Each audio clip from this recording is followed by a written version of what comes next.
உறவுகள் எழுதியிருப்பது தமிழ் கோ. தமிழ் கோ ஊடகத்தோடு இணைந்து கொள்கின்றார் வின்சென்ட் போல் அவர்கள். வின்சென்ட் போல் அவர்களை தமிழ் கோ வருக வருக என வரவேற்கிறது. வணக்கம் வின்சென்ட் போல் அவர்களே. வணக்கம் வேந்தன். வணக்கம் தமிழ்கோவ மக்கள். இன்று எங்களோடு மிக முக்கியமான தகவல்கள் பரிமாற வேண்டிய நேரம். உச்சத்தலைவர் அவர்களுடைய இறுதிச் சடங்கில் ஒரே குண்டு ட்ரம் பேச்சால் கொந்தளித்த ஈரான் தக்க பதிலடி அளித்திருக்கிறது. ஈரானின் மறைந்த உச்சத்தலைவர் ஆயத்துல்லா அலி கமோனியின் இறுதிச் சடங்கு ஊர்வலத்தில் பங்கேற்றுள்ள ஈரான் தலைவர்களால் அமெரிக்காவால் ஒரே குண்டில் ஒட்டுமொத்தமாக அழித்துவிட முடியும் என்று கூறியதோடு மட்டுமில்லாமல் பெரிய அளவில் தன்னுடைய மீண்டும் ஒரு போருக்கு தயாரான ஒரு நிலையில் இருந்தது. அதன் பின்பு 2 கப்பல்கள் ஹோமோஸ் நீரிணையில் சென்ற பொழுது அதை ஈரான் தாக்கியதாகவும் அது பெரிய இழப்பு ஏற்பட்டதாகவும் அதன் பின்பு இன்று மிகப்பெரிய போர் நடைபெற்றுக் கொண்டிருப்பதாகவும் மீண்டும் போர் என்கின்ற ஒரு நிலைமை ஏற்பட்டிருப்பதாகவும் ஒரு தகவல். இதை கூட ட்ரம்ப் அவர்கள் நையாண்டி செய்திருந்தார். இந்த போலி கண்ணீரை ஈரான் மக்கள் வலிக்கிறார்கள் என்கின்ற தொனியிலே. ஆனால் அங்கே மக்கள் தொகையை பார்த்து உலகமே மிரண்டிருக்கிறது. நீங்கள் இதை எப்படி பார்க்கிறீர்கள்? அதன் பின்பு நடைபெற்ற விடயங்கள் ஒரு மோசமான சூழல் என்றுதான் கூற வேண்டும். இந்த நிலையில் இந்த நேட்டோ மீட்டிங் நடைபெற்றிருக்கிறது. இவ்வாறு பல விடயங்கள் இருக்கிறது, பேசுவோம். முதலில் இந்த இறுதிச் சடங்கின் பின்பான விளைவுகள் எப்படி இருக்கிறது? இறுதிச் சடங்கு நடக்கும் போதே தான் தாக்குதல் நடந்தது. என்ன? ஆமாம். ம். அதான் பேரடி என்று பெரும் குண்டு சத்தம் கேட்டது என்ற முதலில் முதலில் இது எனக்கு நம்ப முடியவில்லை. இந்த மக்கள் எல்லாம் அழுகிறார்கள், இவ்வளவு பேர் வருகிறார்களே என்ற மாதிரி எல்லாம் ட்ரம்ப் கருத்து தெரிவித்திருந்தார். அவர் அது நையாண்டியாகவும் அது போலி கண்ணீர் என்றும் ஆ, கூறினார். இல்ல, ட்விட்டர் பக்கத்திலே பிறகு அதை தொடர்ந்து இவர்கள் அந்த காலகட்டத்திலே எண்ணெய் கப்பல்களை அந்த ஹோர்முஸ் வளைகுடா பகுதியில் நகர்த்தி கொண்டு போக இருக்கும்போது ஈரான் தன்னுடைய தாக்குதலை செய்திருந்தது. அதில் 8 ஈரானிய இளம் வீரர்கள் இறந்திருக்கிறார்கள் அமெரிக்காவினுடைய பதில் தாக்குதலில். அதில் நாங்கள் முன்னமே பேசியபடி இந்த MOU memorandum of understanding sir, அது ஒரு கால இழுத்தடிப்புக்கான கருவியாகத்தான் அமெரிக்கா பயன்படுத்துகிறது தெரிகிறது. இன்றைக்கு சொல்கிறார்கள் அந்த ஈரானுடைய அணு உலை பகுதி ஒன்று குண்டு வீசி தாக்கப்பட்டிருக்கிறதாக.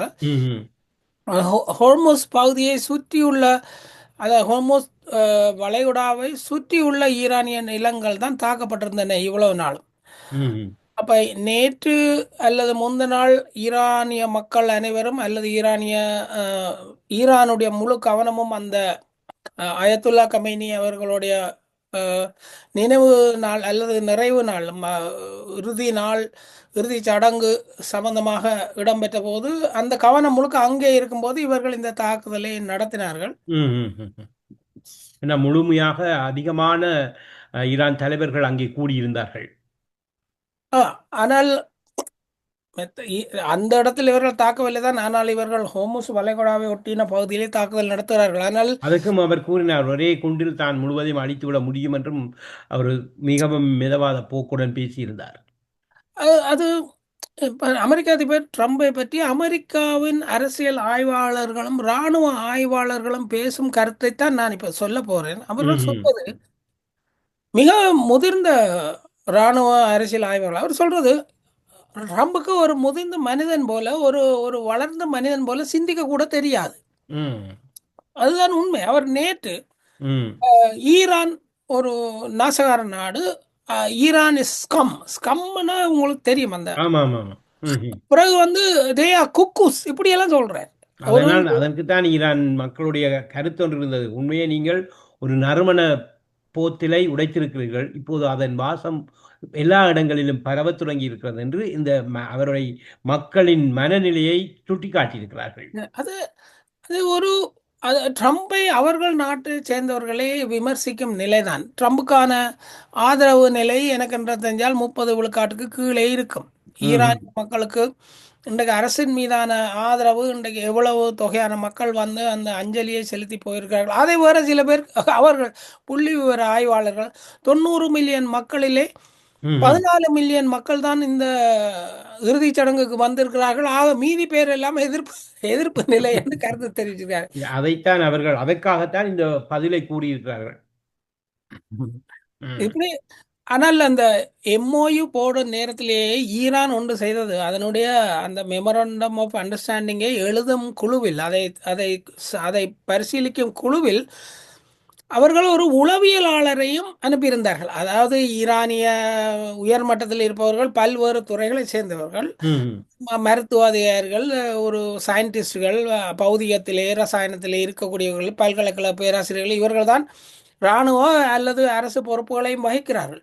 ம். அதே நேரத்தில் அவர்கள் மிக கவனமாக ஒரு உளவியலாளரை அனுப்பினார்கள். என்னன்னு சொன்னால், அந்த மெமரண்டம் ஆஃப் அண்டர்ஸ்டாண்டிங்கை எழுதும்போது அதிலே வரும் வாசகங்கள் இந்த ட்ரம்பினுடைய மனோநிலையை உசுப்பி குழப்பத்தை ஏற்படுத்தாமல் மிகவும் கவனமாக எழுதப்பட வேண்டும் என்பதற்காக ம்ஹ்ம். அந்த அளவுக்கு ஈரான் தரப்பு ட்ரம்பை கவனிக்கிறது. அதாவது அவருடைய உளவியல் நிலை முதற்கொண்டு அவர்கள் கவனிக்கிறார்கள். ம். அஹ் என்ன என்ன சொல்வது, இவர்கள் இப்போது தாக்கியிருக்கார்கள். இதற்கான தாக்குதல் இப்போது இன்னும் கொஞ்ச நேரத்தில் இரவு முழுவதும் நடக்க போகிறது. ரைட். ஆமாம், ஆமாம். தாக்கம் இப்பொழுது நடைபெற்றுக் கொண்டிருப்பதாகவும் ம். ஒரு தகவல் வெளியாகிக் கொண்டிருக்கிறது. மிகப்பெரிய அளவிலே ஈரான் மீதான தாக்குதல் நடைபெற்றுக் கொண்டிருப்பதாகவும், ஈரான் அதுக்கு பதிலடி கொடுத்துக் கொண்டிருப்பதாகவும் தகவல்கள் வெளிவந்து கொண்டிருக்கிறது. இப்ப அண்மைய அண்மைய செய்திகளாக இவ்வாறான செய்திகளுக்கும் அப்பால் எங்களிடம் நிறைய ஈரானுக்கும் அமெரிக்காவுக்கும் இடையிலே இந்த போர் என்கின்ற ஒரு பின்னணி உலகமெங்கும் அதிருப்தியான ஒரு சூழலை உருவாக்கி இருக்கிறது. உலக மக்களை பொறுத்தவரையில் சமாதானம், பேச்சுவார்த்தை என்று சொல்லி சொல்லியே இந்த மோதல் தொடர்ந்து கொண்டிருக்கிறது என்கின்ற ஒரு கருத்து முன்வைக்கப்பட்டிருக்கிறது. இவ்வாறான நிலையைத்தான் இப்பொழுது இன்று பிபிசியும் சரி அல்லது ஏனைய ராய்ட்டர்ஸ் ராய்ட்டர் செய்தி நிறுவனமும் கூட இந்த போர் பற்றியதான மனவருத்தத்தை தெரிவித்திருக்கிறார்கள். நீங்கள் அதை பற்றிய பார்வைகள், செய்திகள் இருப்பின் அதை கூறிக்கொண்டு செல்லலாம். இல்ல, இந்த போர் மட்டுமில்லை. நீங்கள் எனக்கு தொடர்ந்த போர்களை நடத்துவதில் தான் ம். ஐரோப்பா அல்லது நேட்டோ நாடுகள் என்று சொல்லிவிடலாம். ம். நேட்டோ நாடுகளோடு நியூசிலாந்தும் ஆஸ்திரேலியாவும் ஜப்பானும் சேர்ந்து கொள்ளும். ம். இவர்கள் நீண்ட போர்களை, தொடர்ந்த போர்களை உலகம் முழுவதும் நடத்துவதில் குறியாக இருக்கிறார்கள். ம். இதிலே இந்த நாடுகளை என்றால் அந்த நாட்டின் மக்களை நாங்கள் சொல்ல முடியாது. அந்த நாட்டின் அதிகாரத்தில் இருப்பவர்கள் இந்த அரசியலமைப்புக்கு ஊடாக அவர்கள் பதவிக்கு வந்து விடுகிறார்கள். ஏமாற்று, சுத்துமாத்து முதலான வழிகளிலே வந்துவிட்டு அவர்கள் அந்த மொத்த மக்களையும் போரை நோக்கி இழுத்து கொண்டிருக்கிறார்கள். அதுக்கு போருக்கு சார்பான செயல்பாடுகளை செய்து கொண்டிருக்கிறார்கள். போரால் யாருக்கு நன்மை? போரில் எத்தனை பேர் நம்ம முதல்லயே பேசியிருக்கிறோம். 23 லட்சம் பேர் செத்து இருக்கிறார்கள். உக்ரைன்லே மிக திடகாத்திரமான ஆண்கள் நிறைய பேர் அந்த ம். சந்ததியின் அந்த ஜீன் பூலே அழியும் அளவுக்கு வந்திருக்கிறது. இந்த ம். போரை தொடர்ந்து நடத்த வேணும் என்று லண்டனும் பிரான்சும் ஜெர்மனியும் அல்லது நோர்வேயும் பின்லாந்தும் ம். லத்தீவியாவும் லித்துவேனியாவும் கேட்கிறது, கனடாவும். ம். இந்த போரை நடத்துவதால் உக்ரைனிய மக்களுக்கு என்ன லாபம்? அல்லது மொத்தமும் அழிவு தானே. இப்ப இதே போலதான் லட்சக்கணக்கான போர் வீரர்கள், 1 மில்லியனுக்கு மேற்பட்ட மக்கள் இறந்திருப்பதாக ஒரு செய்தி இருக்கிறது. 2.3 போராளிகள். மில்லியன். ம். சரிதானே, 23 லட்சம்.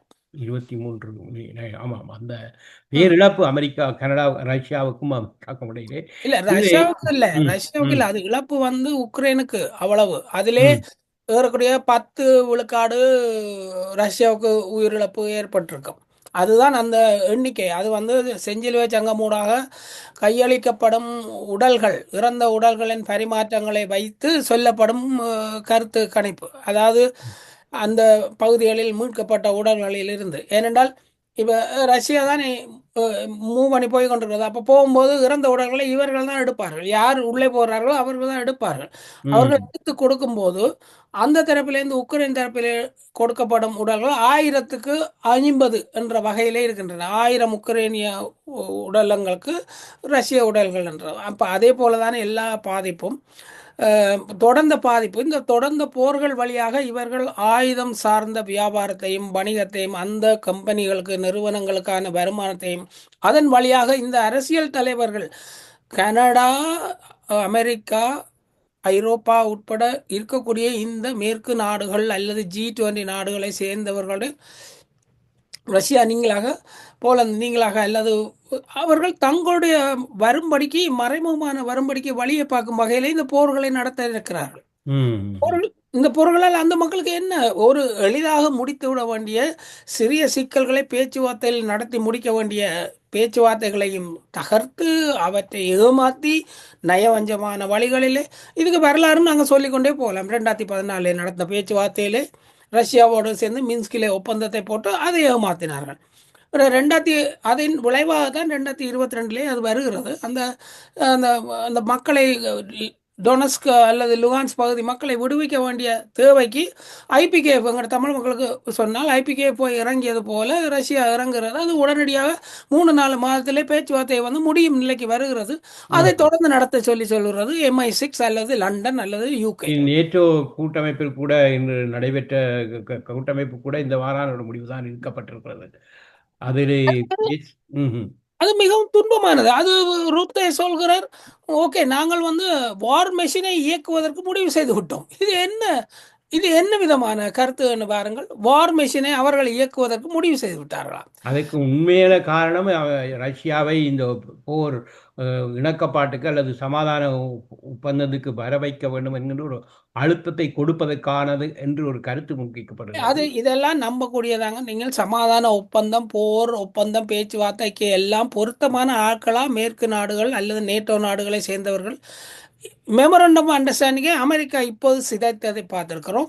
ம். 2014 நடந்த மின்ஸ்க் அக்ரிமெண்ட், மின்ஸ்க் ஒப்பந்தத்துக்கு வந்திருந்த ஏஞ்சலா மேர்க்கலும் அந்த முதல் இருந்த சார்க்கோசியும் அவரும் பிரெஞ்சு அந்த தலைவரும் சேர்ந்து ரஷ்யாவை ஏமாத்தி போட்டு போனார்கள். இவருடைய ஒப்பந்தங்களை அல்லது இவர்களுடைய எந்த விதமான அணுகுமுறைகளை எழுத்து மூலமாக கொண்டு வருவதை ரஷ்யா நம்புமா இனி? அல்லது ம். ம். யாரும் தான் நம்புவார்களா இவர்கள் செய்வதை?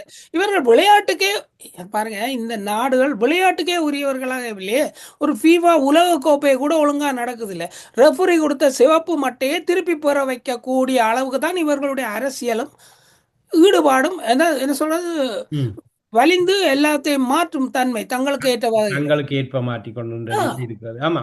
இப்பொழுது ரஷ்யா உக்ரைன் போரிலே ரஷ்யாவுக்கும் முன்னேற்றம் அடையக்கூடிய வாய்ப்புகள் குறைவாக இருக்கிறது என்று கூறப்படுகிறது. அது மந்தமடைந்த அவர்களுடைய முன்னேற்றம் மிக மந்தமடைந்து சென்று கொண்டிருப்பதாகவும், அந்த அந்த போக்ரோவ்ஸ்க், சுலோவியான்ஸ்க் ஆகிய அந்த பகுதிகளில் ரஷ்ய படைகள் ஒரு நாளைக்கு சராசரியாக 50 முதல் 90 மீட்டர் மட்டுமே முன்னேற முடிகிறது என்று ஒரு கருத்தை அரசியல் செய்திகளின் ஊடாக பரப்பிக் கொண்டிருக்கிறார்கள். இதில் இந்த நில கட்டுப்பாட்டை யார் கையில் வைத்துக் கொள்வது? இதுல நான் நேரடியாக ஒன்று சொன்னா, இந்த தமிழ் ஊடகங்கள் வழியாக கொஞ்சம் பேர் அந்த காலத்திலே உக்ரைன்ல பணப்பரிமாற்றங்களும் ஏஜென்சி வேலைகளும் செய்தவருக்கு உக்ரைனிலே நிறைய பேருக்கு தொடர்பு இருக்கிறது. அவர்களுடைய சார்புடைய தமிழ் ஊடகங்கள் இருக்கின்றன.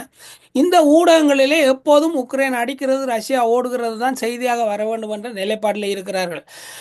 மிக அதாவது வந்து இராணுவ அரண்களில் இதுவரைக்கும் தமிழ் மக்களுக்கு புரியும் வகையில் சொன்னால் வடக்கு கிழக்கு பகுதிகள் பிடிக்கப்பட்டு விட்டன.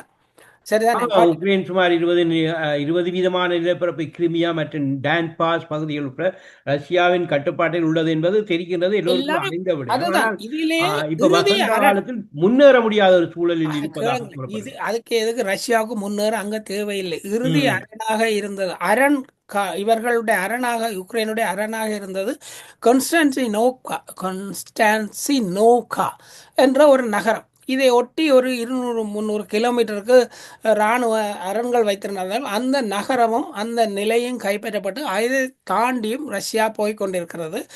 இதிலே இவர்கள் சொல்லும் நிலையை நகர்களாக 50-100ன்றது இப்போ என்னன்னா, பரப்பு கூட கூட ஒரு இராணுவ நகர்வை எடுத்த மாதத்துக்கு ஒரு திசையில் நடத்த முடியாது. ம். ஆனால் வேறு வேறு திசைகளிலே அந்த நகர்வுகள் இருக்கின்றன. ஏனென்றால் இப்போது ரஷ்யாவின் வசம் உக்ரைனிய எல்லை விரிந்து விட்டது. அதாவது ம். அதாவது அந்த அந்த விரிந்த பகுதியை உக்ரைன் சில பகுதிகளை திருப்பி மீண்டும் கைப்பற்றி இருப்பதாக ஒரு செய்தியையும் திருப்பி வெளியிட்டிருக்கிறார்கள். அது திருப்பியண்டா ஒரு பகுதியன்னா ஒரு 50, 20, 30 ஆமாம், குறிப்பிட்ட கிலோமீட்டர் விட்டு பகுதியை கொடுப்பாங்க. கைப்பற்றி இருப்பதாக சொல்லப்படுகிறது. சாதகமற்ற பகுதிகளை விட்டு விலகி அவர்கள் மற்ற பக்கத்தாலே முன்னேறி திரும்ப வேறொரு பகுதிகளாலே வருவார். ஏற்கனவே உங்களுக்கு சொன்னது ஒடேசா, அதாவது நிப்ரோ ஆறும் ஒடேசாவும் பிடிக்கப்படும் வரை இந்த சண்டை தொடரும். இது மிக எளிதாக முடிந்திருக்க வேண்டிய சண்டை என்று நான் முன்னரே சொல்லியிருக்கேன். நான் இந்த சண்டை ம். அது போராக மாற்றி போர் நீண்டு கொண்டு போய் கொண்டிருக்கிறது. ஆனால் அண்மை காலத்திலே இப்போ கடந்த வாரம் முழுக்க அஹ், ரஷ்ய அதிபர் ஊடகவியலாளரோடு பேசினதும் சரி, இராணுவ நிலைகள் முன்னரங்களுக்கு சென்று வந்ததும் சரி, அந்த நேரங்களில் பேசியதும் சரி, அதில் சொல்லப்படும் புதிய ஒரு நுட்பத்தை பார்க்கணும். பேச்சுவார்த்தையை பற்றி இப்போது புட்டின் பேசுவதில்லை. ரஷ்ய அதிபர் ம். புட்டின் பேச்சுவார்த்தை நாங்கள் முன்னெடுக்க வேண்டும் என்ற வகையிலே பேசுவதில்லை. இப்போ முழுவதும் இதை முழுவதுமாக விரைவாக முடிக்க வேண்டும் என்ற ரஷ்ய மக்களின் பெரும்பான்மையினரின் விருப்பத்துக்கு ஏற்ப அவர் சொல்லிக் கொண்டிருக்கிறார். ம். இதில் இவர் சொன்ன புதிய சொல்லு ஒன்றை சொல்லி விடுகிறேன். புதிய சொல்லு, நாங்கள் இனி நுவோ ரஷ்யாவையும் சேர்த்துத்தான் இந்த முடிவை எட்டுவோம் என்று. இந்த நுவோ ரஷ்யா ரஷ்யா என்பது என்ன? நுவோ ரஷ்யா என்பதுதான் லுகான்ஸ்க் டொனஸ்க்கு அடுத்து நாங்கள் ஒடேசான்னு பேசிக் கொண்டிருந்த பகுதி. ம். அது ஒடேசா என்பது ஒரு நகரத்தை குறித்து நாங்கள் பேசினோம். அதை சுற்றின பகுதியின் நிலப்பரப்பின் பேர் நுவோ ரஷ்யா, அதாவது ம். புதிய ரஷ்யா. இது ரஷ்யாவின் மிக அடிப்படையான பண்பாட்டு நிலையங்களை கொண்ட ஒரு ஒரு ஒரு ஒரு தாய் நகரம். ம். அதை உக்ரைனுக்கு ஸ்டாலின் காலத்திலே அதை அவருக்கு கொடுத்தாரு. உக்ரைனை பிரித்து தனியான ஆளுகைக்கு உட்படுத்தும் போது அதையும் சேர்த்து கொடுத்தார். இப்போதுதான் எல்லா நிலை மாறிவிட்டது. ரஷ்யா திரும்ப எடுத்துக்கொண்டிருக்கிறது. நுவோ ரஷ்யா உட்பட நாங்கள் எடுக்கிறோம் என்று ரஷ்யா சொல்லிவிட்டது. அந்த நிலையை நோக்கித்தான் அவர்கள் நகர்கிறார்கள். இந்த ஆனால் இந்த இடத்திலே இந்த ரஷ்யாவின் எல்லைப் பகுதிகளான பெர்கோட்ரோ, குர்ஸ்க் மற்றும் பிரான்ஸ்க் ஆகியவற்றில் உள்ள எண்ணெய் கிடங்குகளை, மைக்ரோசிப் தொழிற்சாலைகள் மற்றும் இராணுவ தளங்கள் மீது நீண்ட தூர ஏவுகணை மற்றும் ட்ரோன் தாக்குதல்கள், ஏஐ தாக்குதல்களின் மூலம் உக்ரைன் மிக பெருவிலான தாக்கத்தை விளைவித்திருப்பதாக கூறியிருக்கிறது. அப்படி பார்க்கின்ற பொழுது ரஷ்யாவுக்கு ஒரு பின்னடைவாகத்தான் பார்க்க வேண்டும். அது பின்னடைவுன்னு எப்படி சொல்றது? ரஷ்யாவுக்கு உள்ள பகுதிக்கு உக்ரைன் எல்லையிலிருந்து தாக்குது இலக்குகளை. ஆனால் என்ன அதில் சிக்கல் எழுகிறது என்றால், இந்த புதிய ஏவுகணைகள் இதுவரைக்கும் நீண்ட தூரம் சென்று ரஷ்யாவுக்குள் தாக்கும் ஏவுகணைகளை நேட்டோவை சேர்ந்த நாடுகள் கொடுக்கவில்லை. என்ன கொடுத்தால் அது நேட்டோவின் பங்களிப்பு அங்கே நேரடியாக இருக்கிறது என்று தெரிந்துவிடும். அது வகையில் கொடுக்கவில்லை. ஆனால் இப்போது ஜெர்மனியும் லண்டனும் நேரடியாக ஏவுகணைகளை கொடுக்கிறார்கள். கொடுத்தால் மட்டும் பரவாயில்லை. அந்த ஏவுகணையை உடனடியாக இயக்கும் திறன் உக்ரைனிய இப்போது இவ்வளவு பேர் செத்துவிட்ட நிலையில் இருக்கக்கூடிய புதிய உக்ரைனிய சோல்ஜர்களுக்கு, வீரர்களுக்கு அந்த ஏவுகணையில் செலுத்தும் திறனோ, அதை டார்கெட் பண்ணும் அந்த இலக்குகளை கண்டுபிடிக்கும் திறனோ இல்லை.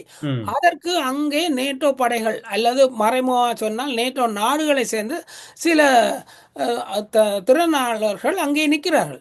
அவர்கள் தான் செய்கிறார்கள். அப்ப இதுல என்ன வருகிறதுன்னு சொன்னா, ரஷ்யாவுக்கு தாக்கல் நடக்குது, அங்கே நடக்கிறது. அது சிக்கல் இல்லை. பெரிய அளவில் எண்ணெய் தட்டுப்பாடு ஏற்பட்டிருக்க, எரிபொருள் விநியோகம் பெருமளவில் பாதிக்கப்பட்டிருப்பதாகவும், ரஷ்யாவில் ஒவ்வொரு எண்ணெய் வாங்குகின்ற நுகர்வோர்கள் 2 மைல் 3 மைல் தூரத்துக்கு வரிசையாக நிற்கின்ற ஒரு சூழலையும் அது ரஷ்யாவிலே காட்டிக் கொண்டிருந்தார்கள் தொலைக்காட்சி. கிரீமியா பகுதியில தான் அந்த சிக்கல் நடக்கும். ஆஹா. மற்ற ரஷ்யான்றது மிகப்பெரிய இடம். அப்ப மற்றது ஒரு இடத்திலே இருக்கிற, உதாரணத்துக்கு டொரண்டோ நகரத்தை எடுத்தால், இங்கே எண்ணெய் வளங்கள் மையத்தை தாக்கினால் அது சரி செய்யப்படும் வரை இந்த சில்லறை விற்பனைக்கான எண்ணெய் தட்டுப்பாடு வரத்தான் செய்யும். அது போரின் விளைவு. அதை அது ஒரு முழு அளவிலான ரஷ்யா மீதான விளைவாக எடுக்க முடியாத. இதில் இருக்கக்கூடிய ஆபத்து என்னென்றால், இந்த ஏவுகணைகளை கொண்டு இவர்கள் தாக்கும் போது, நீண்ட தூர ஏவுகணைகள் அது நேட்டோனுடையதாக இருக்கும்போது, நேட்டோ நேரடியாக ரஷ்யாவை சண்டைக்கு இழுக்கிறது. தாங்கள் முதல் தாக்காமல் மறைமுகமாக உக்ரைனை கொண்டு ரஷ்யாவை தாக்கி, ரஷ்யா கோவப்பட்டு தங்களை தாக்க வேண்டும், அந்த சண்டைக்குள்ளே வர வைக்க வேண்டும் என்ற எண்ணத்திலே இருக்கிறது. இதில் அமெரிக்கா ட்ரம்ப் சொல்கிற வார்த்தைகளையும் நாங்கள் இதுவரைக்கும் எதையும் நம்ப முடியாது. அதே போல் இதையும் நம்ப முடியாது.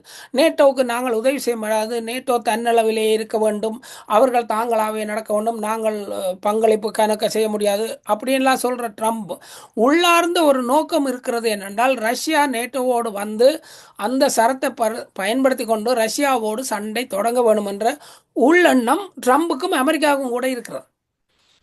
ஆனால் இதை ரஷ்ய தரப்பு புரியாமல் இருக்காது என்று நம்புகிறேன்.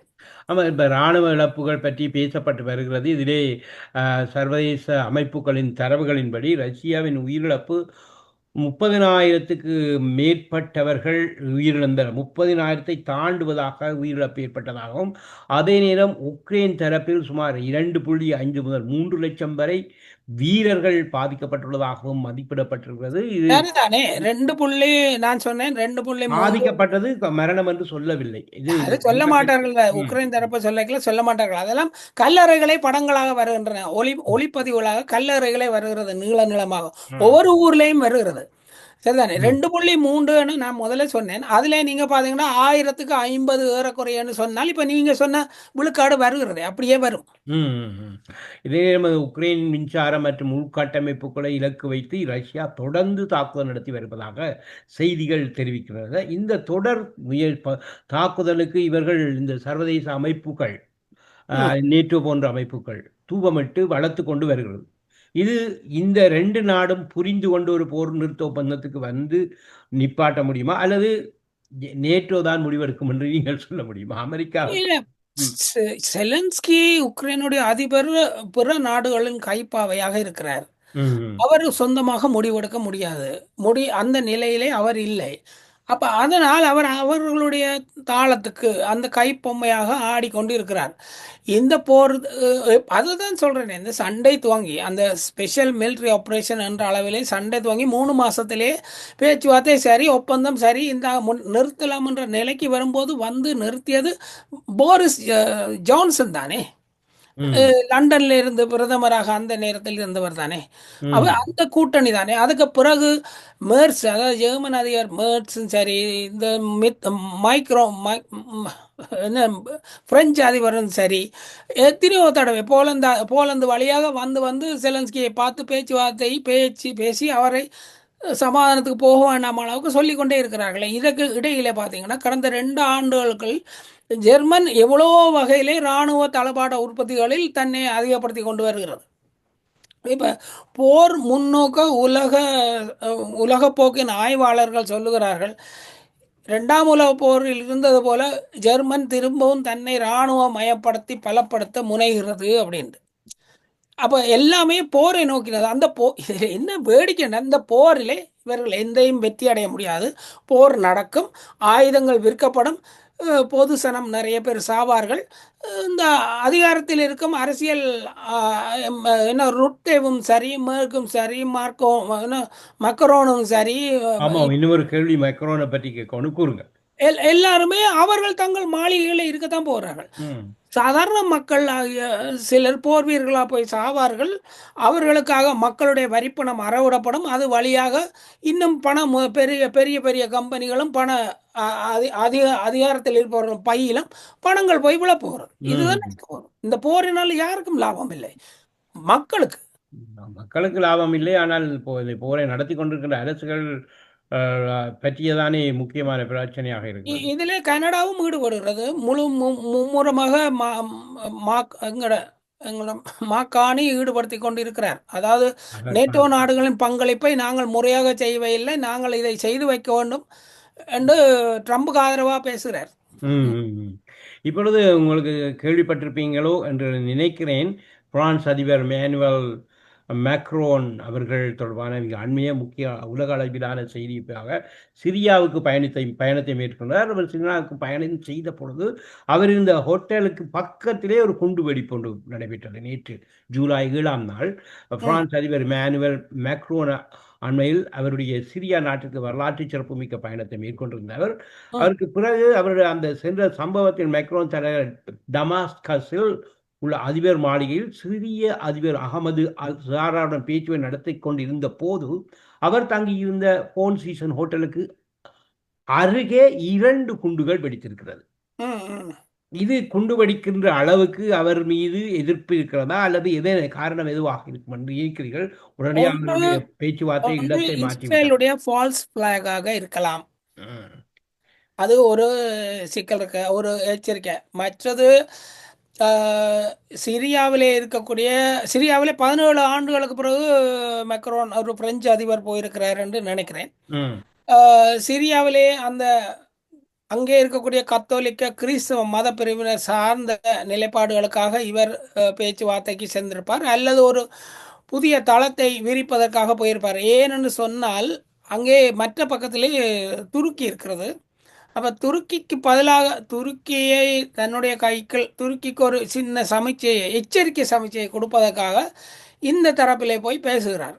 ஆனால் இவர் போய் பேசிய சிரிய அதிபர், இப்போதைய சிரியாவின் தலைவர், இவர் வந்து தீவிரவாதியாக தேடப்பட்டு இன்டர்போலிலே படங்கள் அனுப்பப்பட்டு அவர் ஒருவரை உயிரோடு வைத்து தலையை அறுத்த படம் வீடியோ எல்லாம் வெளியே வந்து அந்த தலைவர் ம். அவரைத்தான் இப்போது இவர்கள் தேடி ஓடுகிறார்கள். அவரை கூப்பிட்டு வெள்ளை மாளிகைகளில் இவர்கள் பேசுகிறார்கள். மோடிக்கும் இருந்ததுதானே இதே போன்று நேரடியான 92 அவர் அயோத்தியை பிடித்த பொழுது அவருக்கு எதிராக அமெரிக்காவில் இருந்த அவர் அதிபர் அவர் அந்த நாட்டுக்கு பிரதம மந்திரியான பிறகு அவருக்கு அரச வரவேற்பு. இல்ல, அயோத்தி வந்த ஒரு ஒரு பொது ஜன நிகழ்வு மாதிரி திட்டமிட்டு செய்யப்பட்டது. தனி ஒருவர் செய்த வன்முறை அல்ல. இது ம். ஒரு ஒரு அது தீவிரவாத மார்ட்டின் காவல் இயக்கமா. இவருடைய காலத்தில் நடந்தது. இவருக்கு தடுப்பு இருந்தது. ஆ, இவர்களுக்கு தடை செய்யப்பட்டிருந்தது அல்லவா ஆரம்பத்தில். அப்படி தீவிரவாத. இருக்கும். ம். ஆ, ம். ம். நிறைவாக நாங்கள் முடிவுக்கு வருவோம் என்று நீண்ட நேரம் பேசிவிட்டோம். அ, இன்று ஈரானுடைய சிக்கல் தொடர்ந்த வண்ணம் இருக்கிறது. மீண்டும் பலத்த அடி நடைபெற்றுக் கொண்டிருக்கிறது. உக்ரைனுக்கும் ரஷ்யாவுக்கும் இடையில் போர் மீண்டும் வலுப்பெற்றுக் கொண்டிருக்கிறது. உக்ரைன் திருப்பி தாக்கிக் கொண்டிருக்கிறது. ரஷ்யா பலமாக இழந்து வருகிறது என்ற செய்திகளை அதிகமாக மேற்கத்திய ஊடகங்கள் பரப்பிக் கொண்டிருக்கிறது. அதனிடம் இந்த உலகம் எங்குமே போர் மூண்டிருக்கிறது என்பதையும் நேட்டோ நாடுகளின் கூட்டம் நடைபெற்றது. இது பற்றி பார்த்திருக்கிறோம். இவை பற்றி பார்த்ததை இதை விட நீங்கள் கூற வேண்டிய சில விடயங்கள் இருப்பின் அவற்றை கூறிக்கொண்டு விடைபெற்றுக் கொள்ளலாம். இன்னும் ஒரு முக்கியமான விடயத்தை கூறுகிறேன்.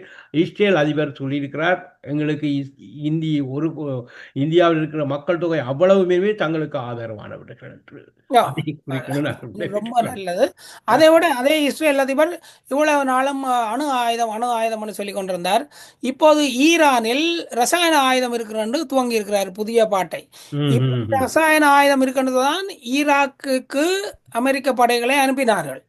அங்கே ம். ஒன்றும் இல்லை என்று அதுக்கு பிறகு சொன்னார்கள். ஏதோ ஒரு புரளியை சொல்லி அந்த ம், அது அந்த இஸ்ரேல் தரப்பை பற்றி பேசியதுக்கு நேரத்தை. ஆனால் உண்மையான உண்மையான சிக்கல் என்னன்னு சொன்னால் ஏமனும் இஸ்ரேலும் மறைமுகமாக சவுதியும் ஒரு ஒருங்கிணைந்த நிலைக்கு வந்திருக்கிறார்கள்.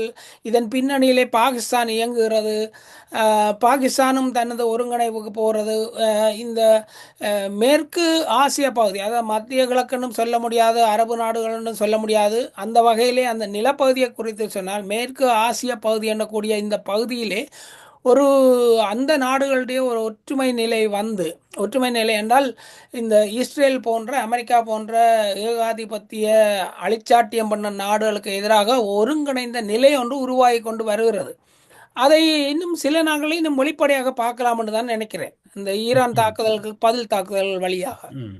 நன்றி. இதுவரை நேரமும் உங்களுடைய நேரத்தை செலவு செய்து எங்களோட பல தகவல்களை பரிமாறியிருந்தீர்கள். இந்த பொழுதில் நன்றியையும் வணக்கத்தையும் கூறிக்கொண்டு விடைபெற்றுக் கொள்கிறேன். நன்றி, வணக்கம். நன்றி, வணக்கம்.